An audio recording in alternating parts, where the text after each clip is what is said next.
All right, well, we've seen our fair share of rain today, and it is sticking around. We can expect to see it through the night. Yeah, look at that green blob on radar. Let's get back over to Chief Meteorologist Kevin Gregg to see how long we can expect kind of this soggy weather. Kevin? Yeah, well, you guys just answered it. In fact, all through the night, it's a steady rain that's going to be falling right now.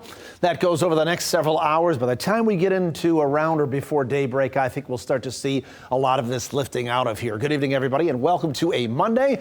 You can almost see the fog and the haze out there, and certainly the droplets on the camera. It is coming down very steadily, and that is not going to change over the next probably 4 to 6 hours here. It's going to be breezy and mild, too, with that steady rain overnight.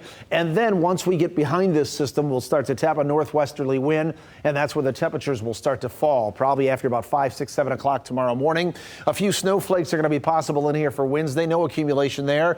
Temperatures cool off a bit overall over the next several days, and another soaking situation may be coming in here by the time we get into Thursday afternoon and evening, with more rain by that time. But look at north, south, east, west. There is rain falling across the entire area. Let's take these almost county by county, north, central, and south here. You can see there are some pockets of steadier or almost moderate rain fall that's coming through Oceana County, Newaygo County. That's lifting off to the north and east. Here's our central counties, all counties covered by this steady rain. Even our southern counties, much the same. This looks like it's drying out here.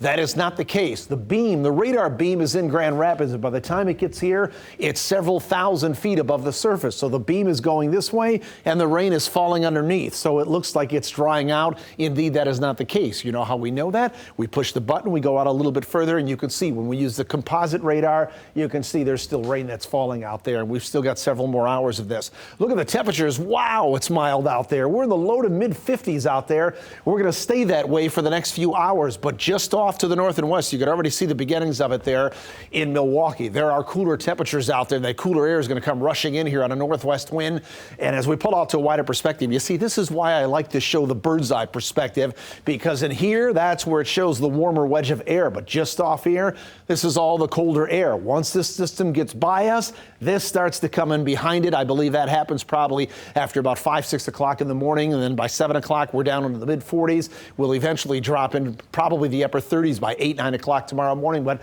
it's just a sign of thing to come.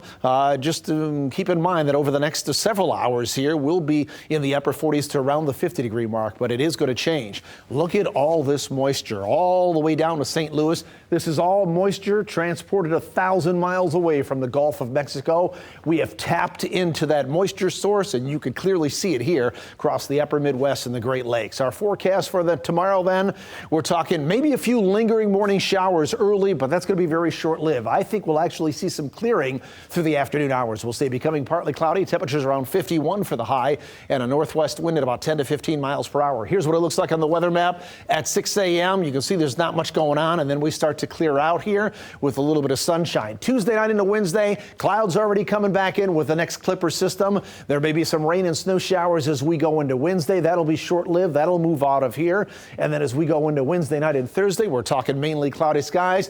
Here comes another cold front, which is going to give us another soaking situation, I believe, Thursday afternoon and evening with more rain, maybe another ½ inch there. Here's the total rainfall from this system coming up here. We're talking probably about a 1/4 inch to a ½ inch left before this all tapers off here. This is total precipitation, so that's where we're going here. As we look at our Fox 17 7-day planner, we talked about tomorrow. We're in the mid 40s on Wednesday with a chance of rain and snow, and then PM and nighttime rain showers on Thursday with highs in the mid 50s there. The good news is Friday is going to be a little windy. Temperatures around 47 there. But the good news is the weekend looks dry, a little bit cooler, but dry. 41. That's the normal of the average high for this time of the year, ladies.